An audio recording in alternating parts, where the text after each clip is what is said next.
Well, hello to everyone. This is a panel on in-flight connectivity called Through and Beyond the Storm.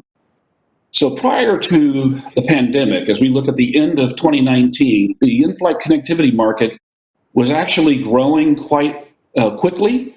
All parts of the sector were doing quite well. The number of aircraft installed with connectivity, those connected with satellite service, the number of airlines that were connected, over 110. And there was really great growth everywhere in the market. And we even had a few airlines that were looking, large airlines, at moving to full free service.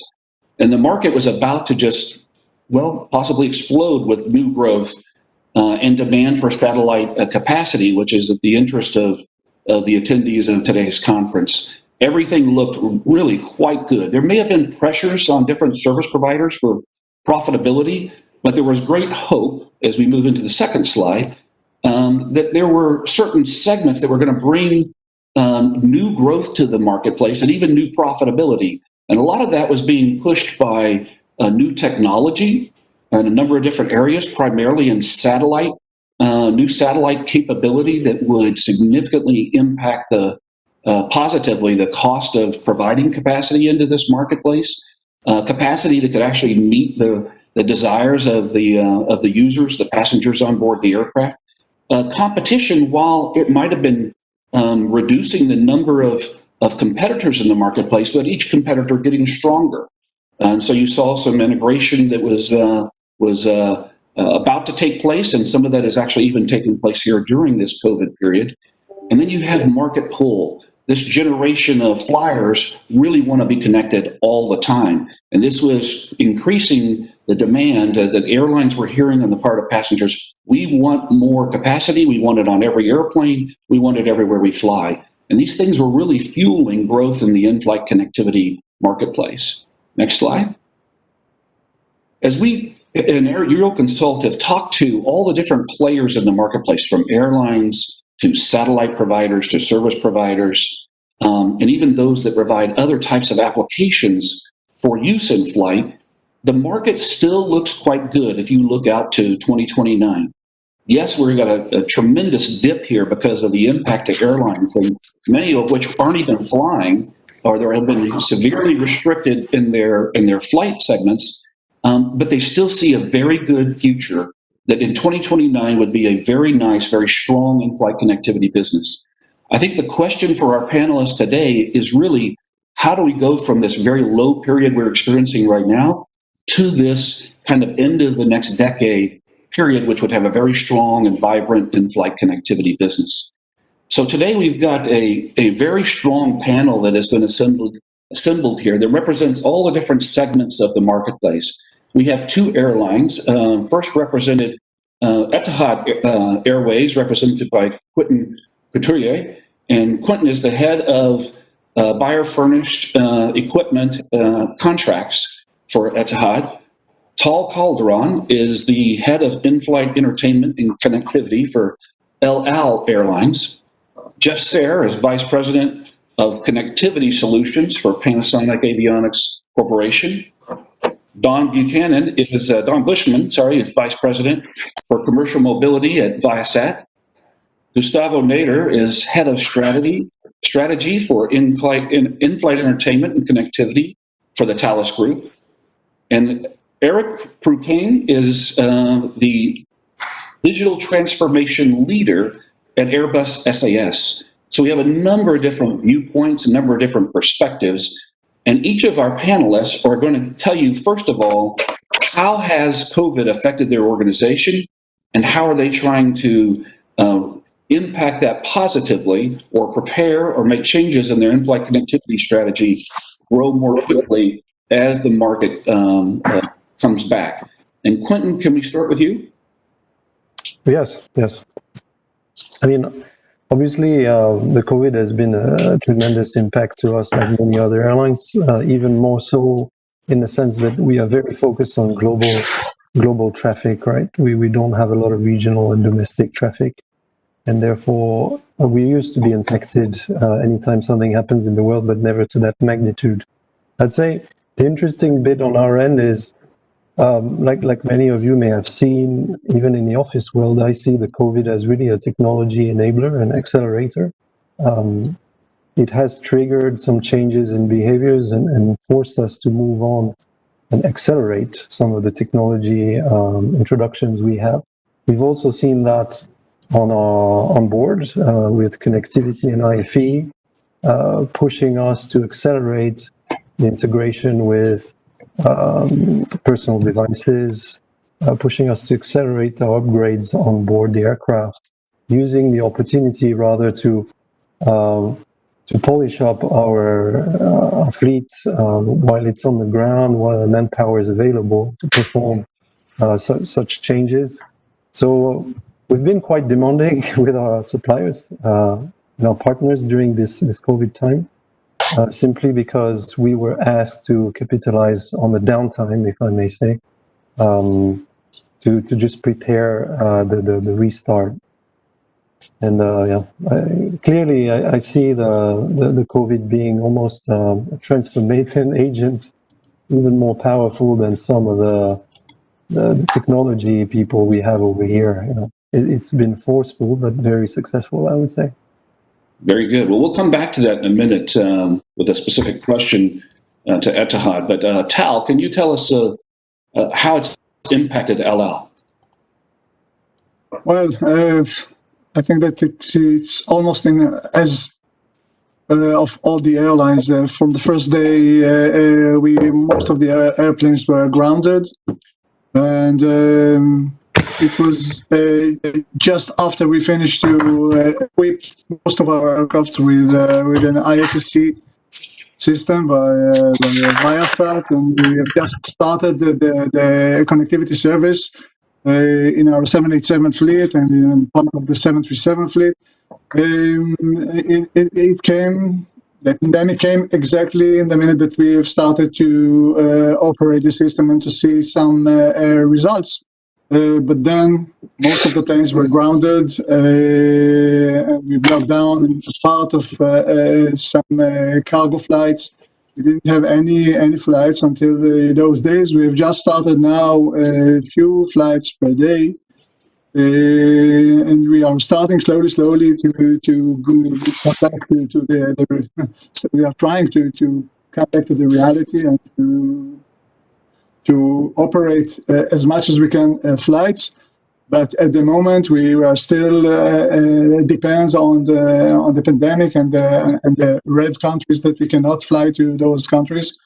So it's not an easy situation, but we are trying to see how the day after will look.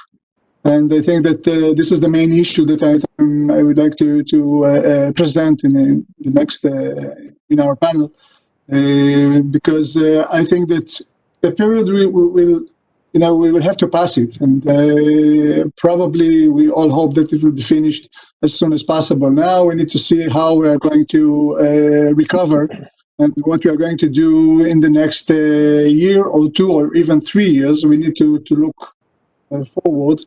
And I think that the future is quite. It looks quite good, as we could see in one of your slides. So we need to prepare ourselves, and this is what we are doing on those days. Very good. Thank you, Tal. Jeff, what's the situation, and how's it affected Panasonic Avionics? Hi, David. We are like everybody else, right? The financial impacts have been dramatic, right? So we've seen some contraction, both in usage and business, like everybody else. But we're still learning. We're still learning what it's going to look like at the other end. We're still learning things like, while traffic is down, we're seeing that usage per device is up. Right? We're still learning that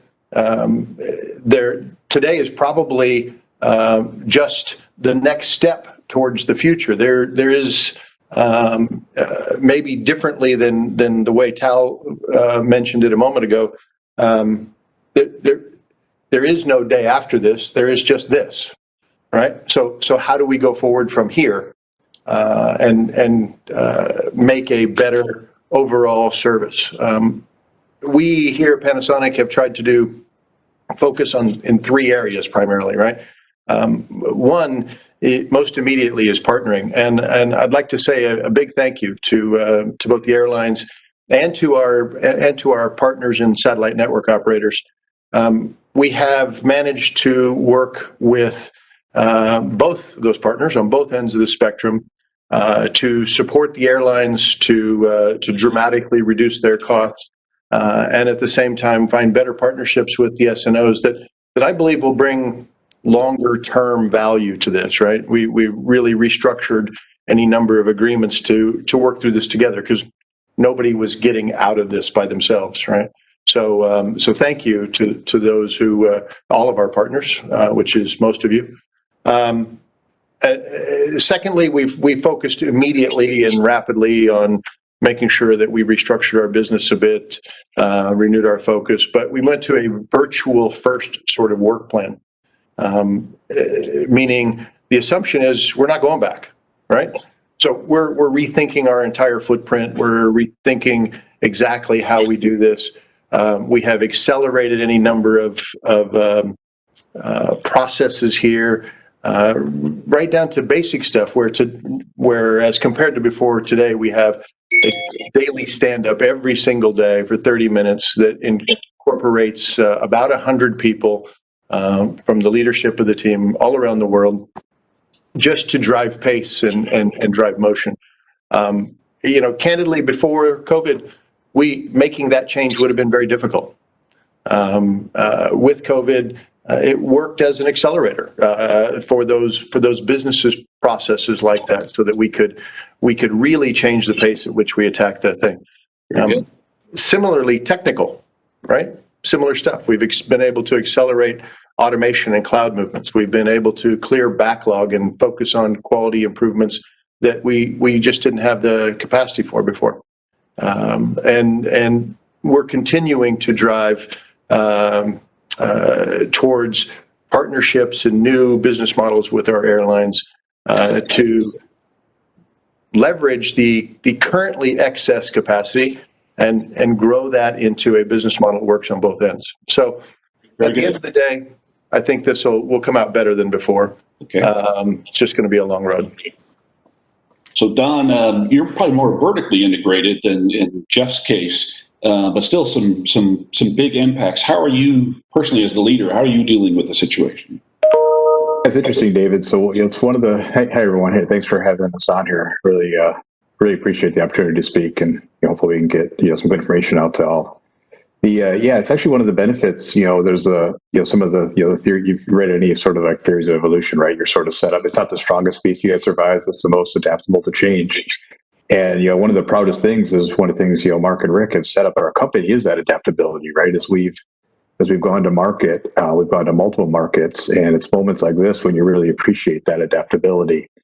It's we have Viasat is, as you mentioned, vertically integrated, but we also have multiple markets that we sell into, whether it be government or residential and airlines. And while my business is really, as all of us have talked today, has taken a big hit for just through the passenger opportunity alone, right? We've seen it down 90% at the beginning, and still well below 50% passengers versus what you'd expect. But our home business has picked up, right? So this virtual environment has created demand for home from work from home and school from home. And so while we sort of have offset on one, and we've been able to use our assets, the Viasat 1, Viasat 2, and our satellites, they're set up for adaptability to changing conditions, and we've been able to sort of kind of seamlessly move and sort of fill that demand while still serving our airline customers and planning the rebound. So it's been, while it's been very hard in this business, it's really nice to kind of work for a company that's so well thought out, right? As Mark and Rick have done through the years and set up our business.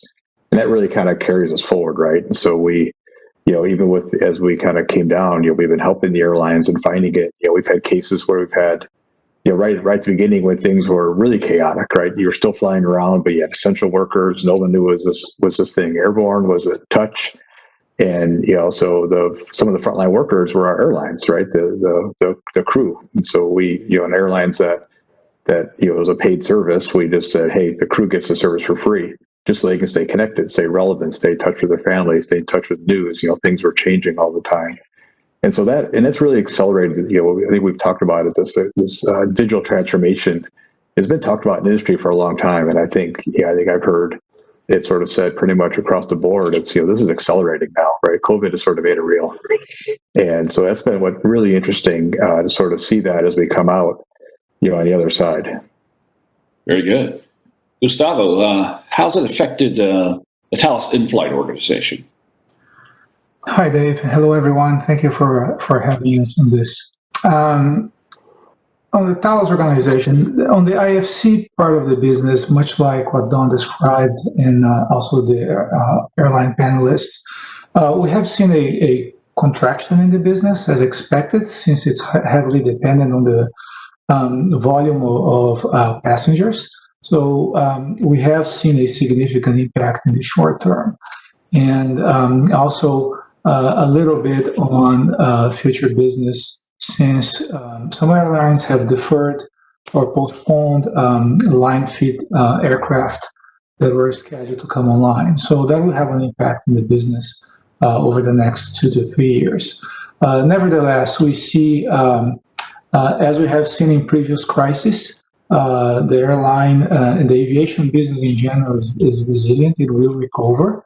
It may take a couple of years, maybe 2 to 3 years, to recover to comparable levels to what we have seen pre-COVID, but we are confident that there will be a recovery. But the recovery is probably going to look different from how we see it today. We expect that the passenger behavior and airline behavior will be different. And what this crisis has shown us is really an opportunity now, as also Don mentioned and Jeff, to adapt and to adjust on new ways of doing business in IFC. Thales is also in the IFE business and the flight entertainment business, as you know, and also very diversified across commercial aviation. So we're looking at this as an opportunity to apply other areas of strength of the Thales Group on the passenger experience in general, so that as the recovery rebuilds over the next few years, we can contribute to one important element of the recovery, which is in bringing passengers to the point where they can regain trust in flying again. And part of the problem in the recovery is that passengers feel safe, that they can return to flight and be able to trust that the commercial airline experience is the same as it used to be, safe from a COVID perspective. So we are we are using this opportunity to rethink the passenger experience and the passenger journey to include the in-flight connectivity and the in-flight experience, so that the end-to-end passenger experience is one that gives passengers the trust that they need to return to flight and feel confident in giving their business back to airlines again. Very good. Well, those are interesting points, and we'll come back to that again. Eric, in your interesting role at Airbus, did this pandemic help or hurt your digital transformation, or a little of both? Yeah, hello everybody. Thanks, David, for the invitation of this to this conference. Yeah, it has been a big hit, and a big hit also in the digital transformation. When suddenly you realize that 85% of the aircraft of your customer are grounded, suddenly it's very scary. One of the big eye-opener when we look about connectivity is that we can feel now that connectivity is like a human need, like we need food, we need drink, and we need connectivity. We can feel all about this when we are home working. Tonight I've just negotiated with my kids that they do not activate internet access in order to have this connection. We feel that it is a must for us now to have it at home, but also to have it on board. And we feel it very rapidly when we have a few aircraft flying still. who have connectivity, and they show very high rate of take rate for connectivity. So we can feel it already that this recovery will come very, very rapidly. And in Airbus, we have been very active in reacting to this crisis and to this pandemic. First, we had to do something about the hardware, and we launched a big Keep Trust in Air Travel campaign, internal campaign about Aviation to discuss and to manage with our employees. More than 1,000 of the IDs have been generated, first to demonstrate that the air quality of our Airbus aircraft is good, in order that people feel safe. But when we look at connectivity, suddenly we see IoT topics inside the aircraft becomes key for contactless operation, for digital catering or things like that. And that suddenly the smartphone of the people becomes one of the most obvious interface the passenger could have to interact with the aircraft, to interact with their ecosystem up to the internet. So it has been quite eye-opening on many topics, and just confirm a few assumptions and the vision maybe that we could share after. Very good. So an excellent opening there from each of our different panelists. Now, maybe a little bit more specifics from each of the different panelists as it relates to how they're dealing or how they're using this difficult period to kind of fuel change, transformation of their in-flight connectivity businesses. Maybe starting with Quentin. Quentin kind of just touched on this in his opening remarks, how this might be a period for some significant change in in-flight entertainment and connectivity, or how they both work together. Tell us what you're thinking at Etihad these days.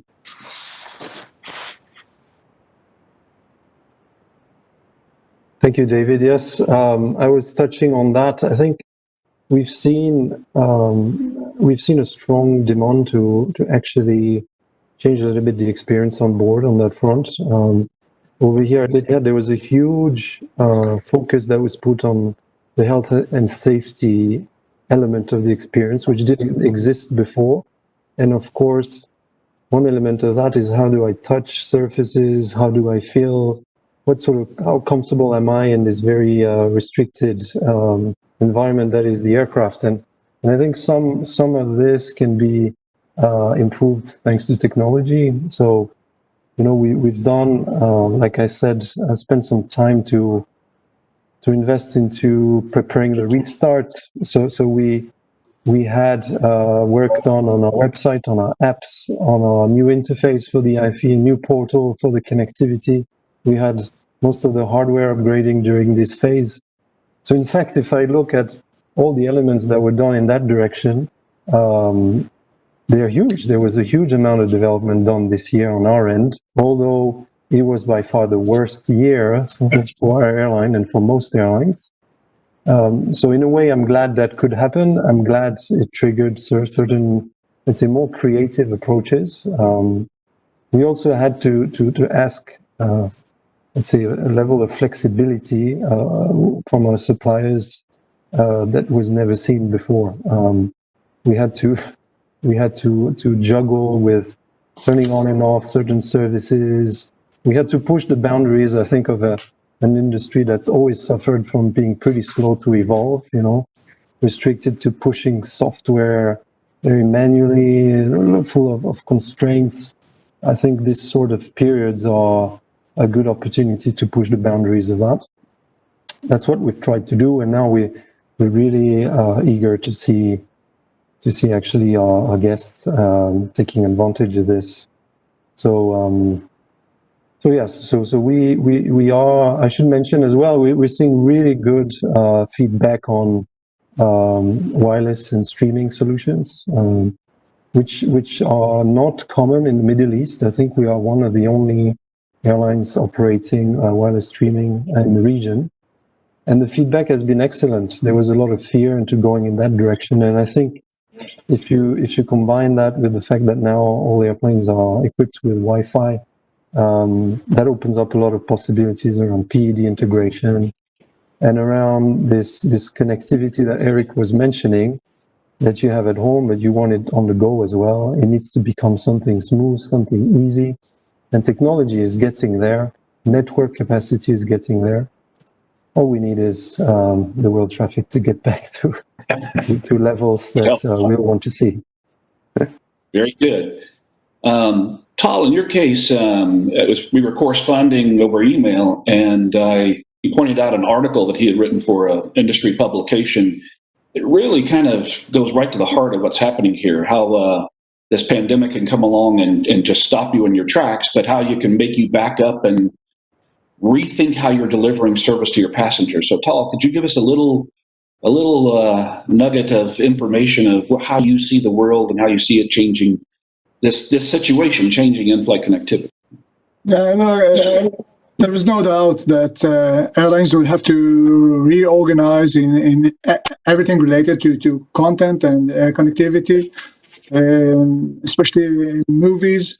From one side, the budget will be different, and we will need to be very creative enough to know how to manage and maintain the new budget properly.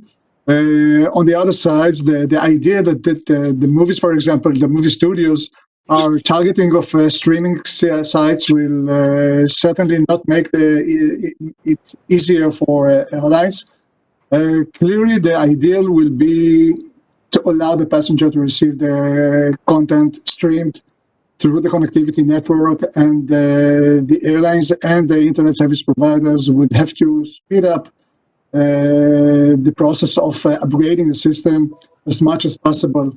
We all know it is not a simple process. It's an expensive process. It will not happen tomorrow, but it is a necessary process, and we must start working on it now. You know that the aviation industry is a very slow industry, and if you would like to have something in 2 years from today, you must start work on it yesterday.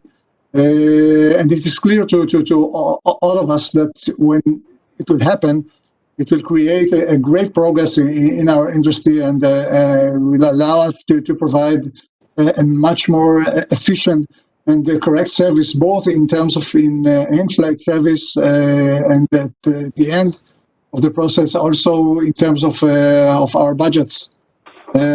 Of course, there is an investment here that airlines and the internet service provider will have to talk about, but I'm sure that the potential for ROI is great. We will not be able to ignore for a long time the reality on the ground, where anyone can connect to their personal account on Netflix and all the others and watch their favorites content. Especially today, we can't accept the technical limitation of the bandwidth or geographic coverage, and we will have to find a solution to solve it. Once we allow the passenger to connect through his screen and to connect to his personal account on Netflix or Amazon or Spotify, it is clear to all of us that this will allow the passenger to receive his favorite content, save the airline a lot of money in purchasing content, and will enable the use of the platform for commercial initiatives and collaboration that will enable the create a revenue for airline and for the ISPs as well. Very, very interesting premise in your article. I found it very exciting. Is you're talking about a new way of delivering content to passengers on board the aircraft, and then that has impacts on the rest of the ecosystem. If you're going to do that, do you have enough capacity? Can you have a good enough experience? And as you said, everywhere the aircraft flies, and so it really puts stress on the system. But if you could do that, it would greatly change and improve the in-flight experience. Now, the next three service providers all have major enhancements coming in their networks that could maybe enable something like Tal is envisioning. So let's go first to Jeff. And Jeff, you've just before COVID hit, you had opened up India from one of the in-flight broadband new markets, obviously a huge market in India and the growth there. And then also, as you still dominate, I think almost every aircraft in China is a Panasonic aircraft, and obviously foreign airlines overflying the market. And you're adding a lot of new capacity on a new high throughput satellite there. Maybe you could talk about how the growth in new markets may help to bring back in-flight connectivity a little bit and bring it to new flyers as you roll forward. Thanks, David. Yes, I obviously have a lot of people to thank historically for getting those satellites in place over China. But, entering new markets, driving forward in new markets can always be a really good thing for any business. I mean, I'd prefer it be at a time when there was actually demand. But speaking from the engineering side of the house, it has allowed us to focus on how we can actually leverage that capacity, that new market, in new ways, and get the regulatory environments sorted out. The India regulatory environment in particular was very difficult to get through, so that we can actually operate a paid service there, not for us, but for the airline per se. So getting through that hurdle, being ahead of that curve, really just now with COVID has given us time to work with the airlines to figure out what are the appropriate operational uses.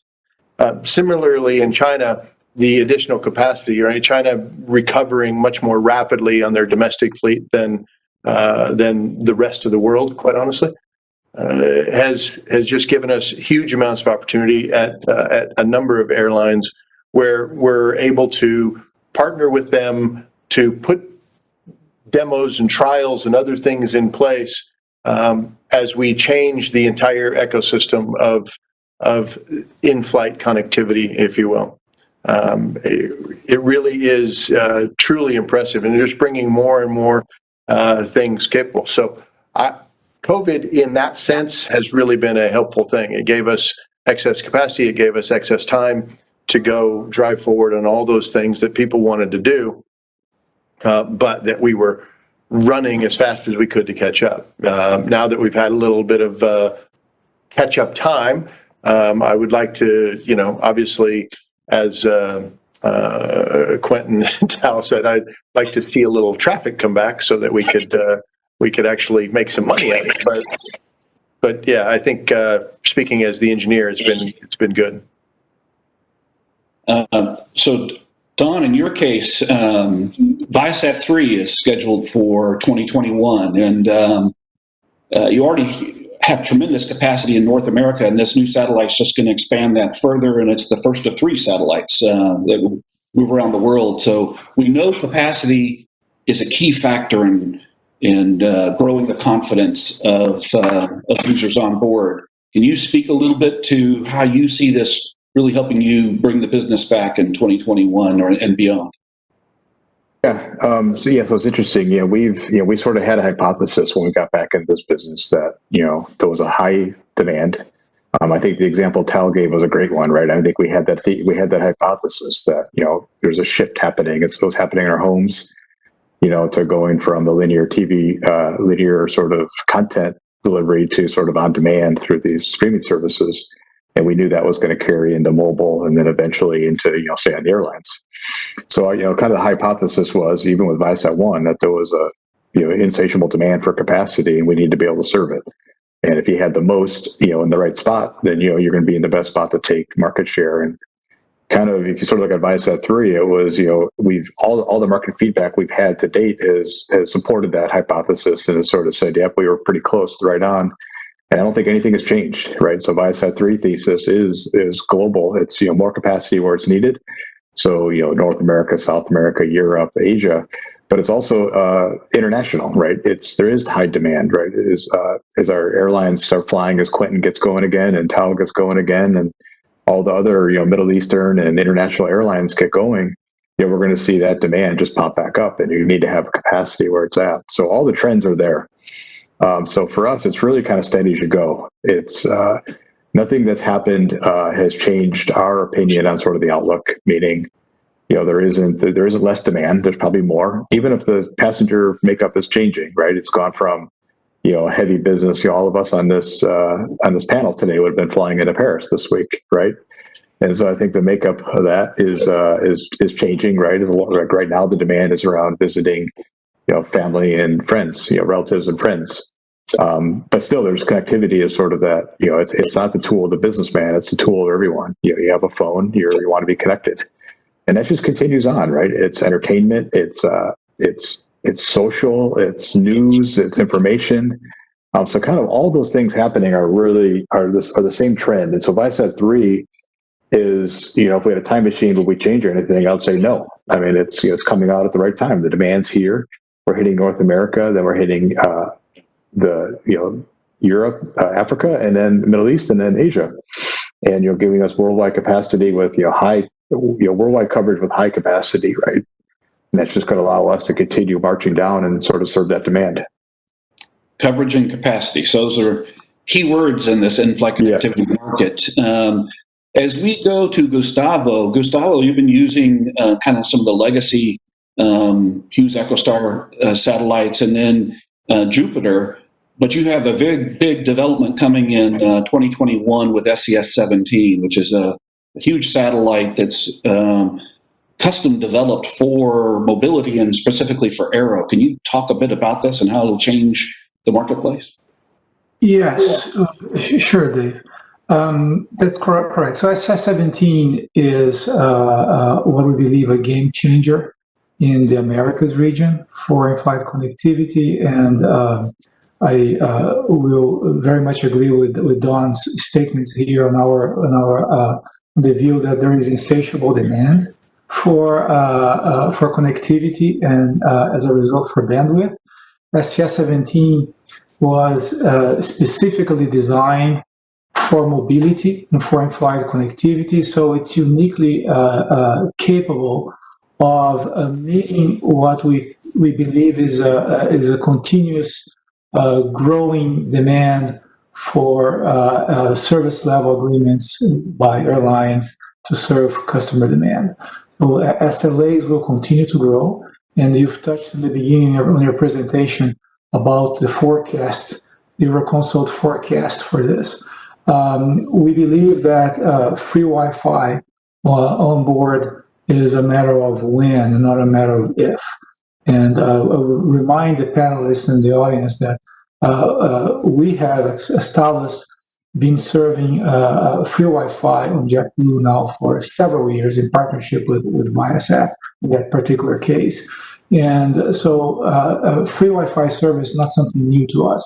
So we know very well what that looks like and what that is going to should look like going forward, especially on a post-COVID environment.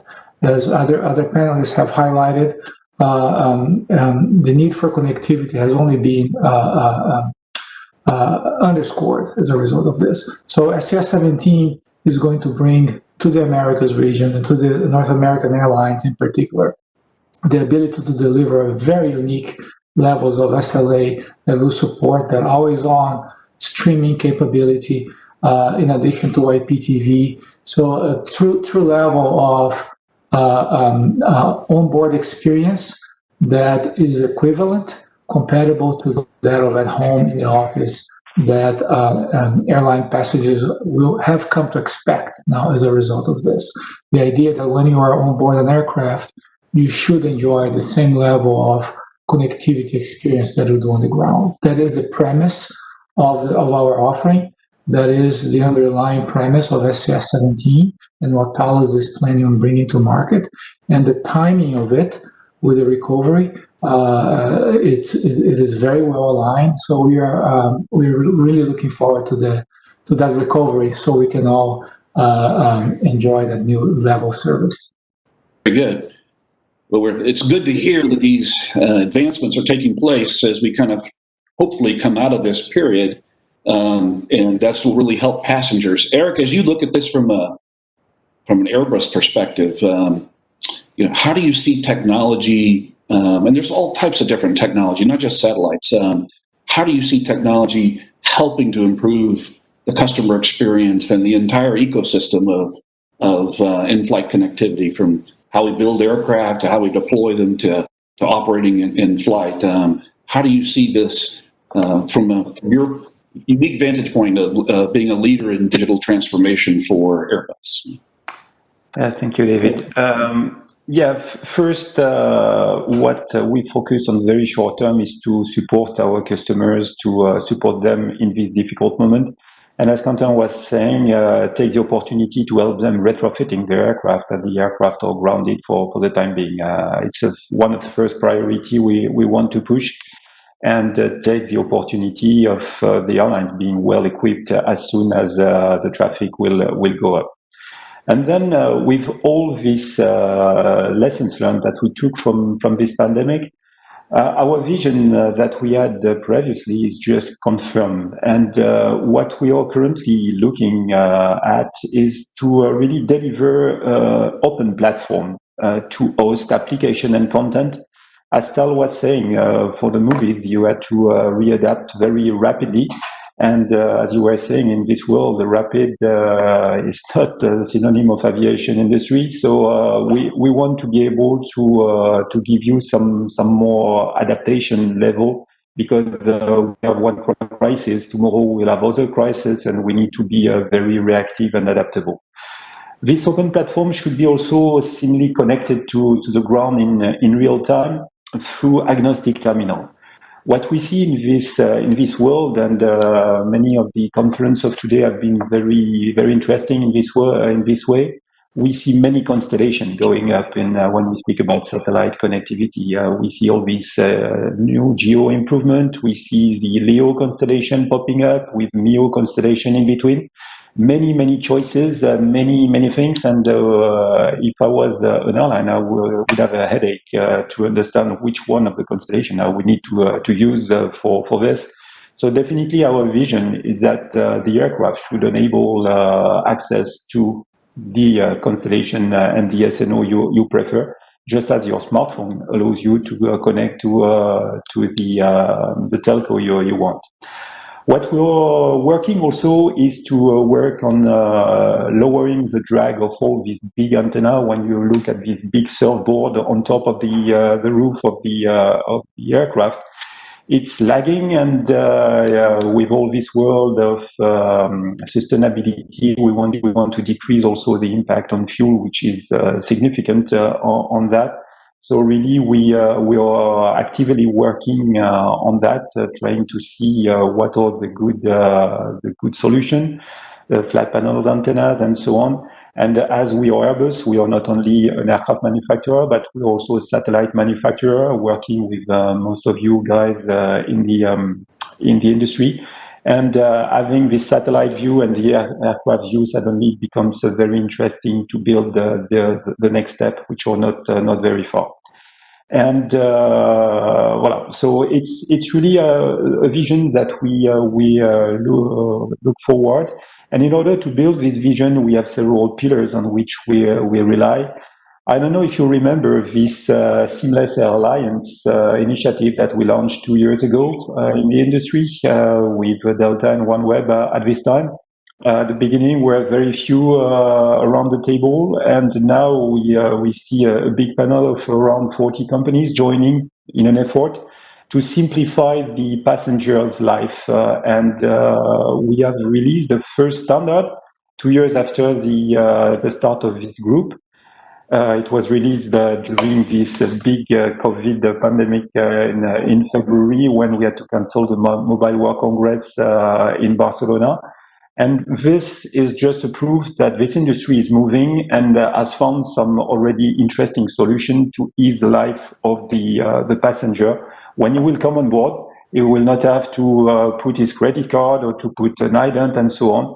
His smartphone will be the key to open to these next steps, and this will just boost the adoption rate of this, and also the standardization will save money for the airline, as it will be standard, nothing needed to have something special. And so this platform also will fit with various satellites. As we know, these satellites, we will have to be able to adapt. And we need also to have a very open platform in order to be resilient. With all the uncertainties we have in front of us, uncertainties about satellite operators, about content, about traffic, and so on, we need to be able to scale up, scale down, whatever we want to develop a solution. So really, we are very optimistic about these next steps, about in-flight connectivity. We feel that the technology is there, not only on the aircraft, but also in all this ecosystem, that we see many players around that are connecting to this solution. And so it's really, we feel the moment to put money on the table and to invest and to develop solution in order to be ready when the traffic will go back. Very good. Several big points there. One is a great opportunity when aircraft are down to do retrofits. Two, the open platform that Airbus is promoting, how that relates to the seamless alliance and trying to have a more friendly environment there as airlines look for interoperability, and a number of other changes there in the marketplace, including or technology, including lower profile antennas and how that could improve the operating characteristics of the aircraft and hopefully also better performance of the system from an RF perspective. So several key points all wrapped up in your efforts there at Airbus. So we've got a little bit of time left, and we've had some questions from the audience. First one comes to Jeff Sare at Panasonic. So Jeff, as we've all watched the situation this year, we're seeing some vertical integration of some of the service providers in-flight connectivity, and one of our audience is interested in how that's going to affect Panasonic. As you're seeing satellite operators, we already had some of this existing with players like Viasat and Inmarsat, but now we're seeing more of this with Intelsat, and there could be more of this consolidation that takes place. So how do you see it at Panasonic, and is it changing the way you approach the marketplace? I'm so shocked that we got this question. Given what's going on in the market, I think many of us have talked about it before. Consolidation is an obvious move in how the market gets more and more healthy. We at Panasonic, I personally, and we at Panasonic, we're very lucky in that as we entered this period, we entered it from a very healthy financial perspective. So we have been allowed some time to really think about how it applies, right? Our other companies, the Intelsat GoGo announcement, we partner with Intelsat as well. And our relationship there is still strong and still working as we would expect. So in general, it hasn't really affected us yet. Will it in the future? I think that remains to be seen. Any shareholder is always looking at the various opportunities that might be presented to it in a marketplace, but there's no rush from Panasonic's perspective to make a big change. We're taking the time, taking this sort of downtime to retool, put our responses in place, the virtual first work plan, the acceleration of automation and a move to the cloud, and continuing to partner with the satellite providers in particular to provide overall just a better service. So, we'll see where it goes. Is vertical integration the best? Is horizontal integration the best? I think at the end of the day, the market will decide what it needs and we'll settle out. But that's it really hasn't changed our focus yet. Very good. Maybe we'll kind of turn the same question, but a little bit more towards the airlines with Quentin and Tal. We are seeing changes in the service provider environment and in-flight connectivity, and there could be fewer provider. So potentially that might indicate less competition, but potentially those providers are stronger as they integrate with satellite operators. Do you see these things as positive, negative, or it's just too early to tell? Maybe Tal, you want to go first?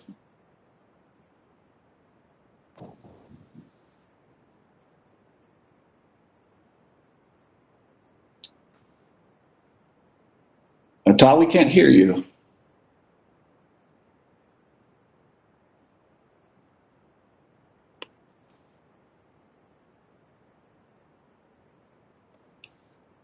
I tell you what, Tal, while you're working on that, Quentin, would you like to answer?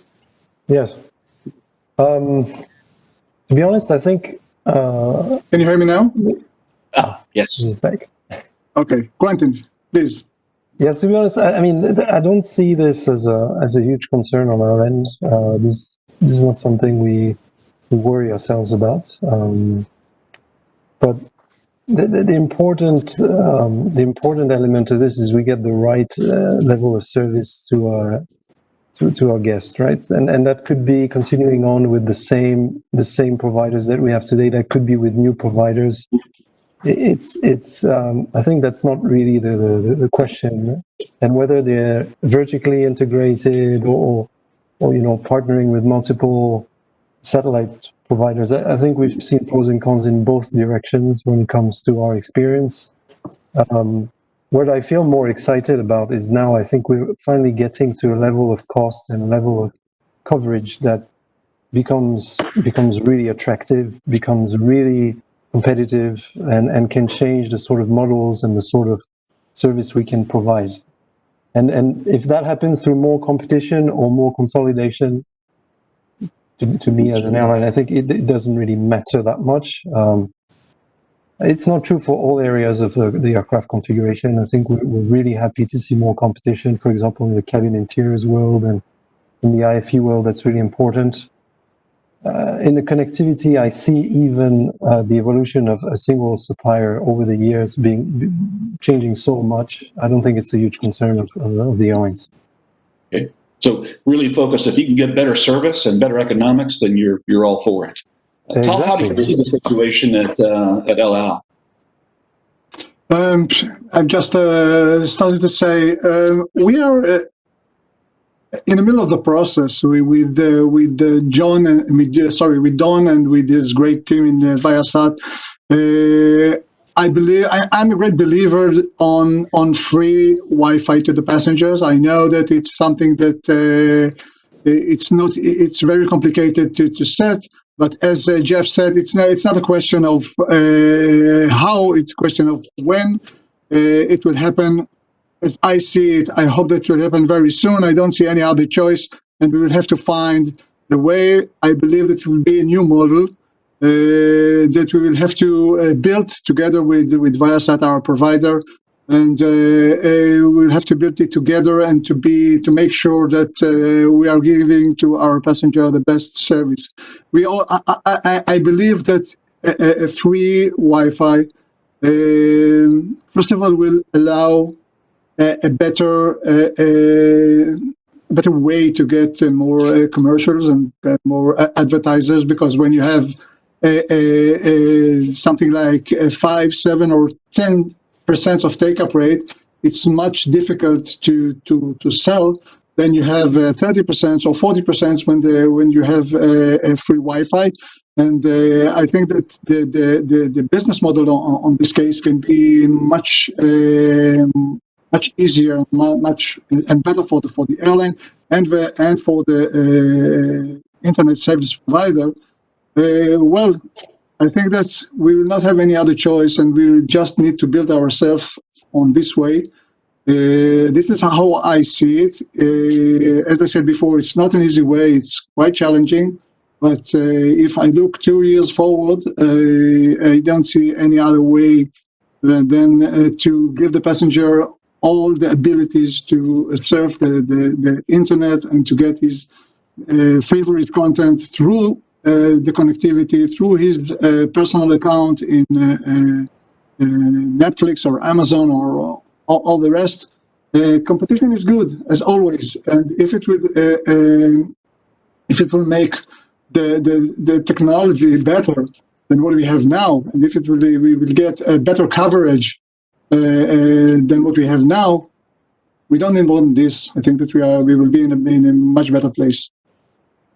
Very good. Well, we're getting near the end here, and just to wrap up a little bit, it sounds like quality, as you hear the airlines speak, quality of experience is really what's going to help in-flight connectivity recover quickly.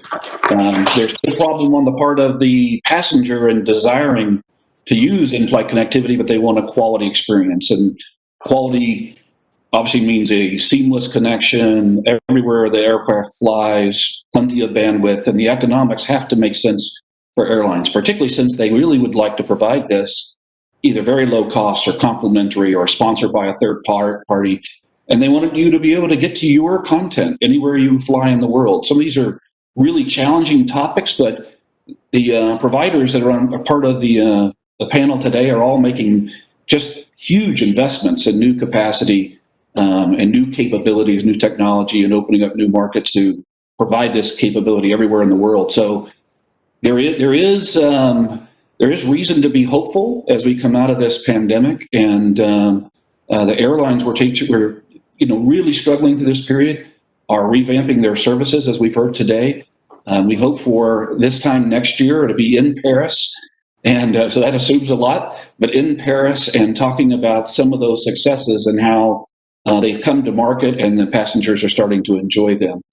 We want to thank everybody for being a part of this panel. In fact, everybody who's been able to participate in the World Satellite Business Week panelists all day today. And we want to remind you to log back in early tomorrow to be able to hear some of the panels that are taking place tomorrow. There's some very interesting ones that I know I'm going to participate to be listening to. So we look forward to seeing all of you virtually tomorrow. Thank you very much. Thank you. Thanks, David. Thank you. Thank you. Thank you. Thank you, everyone.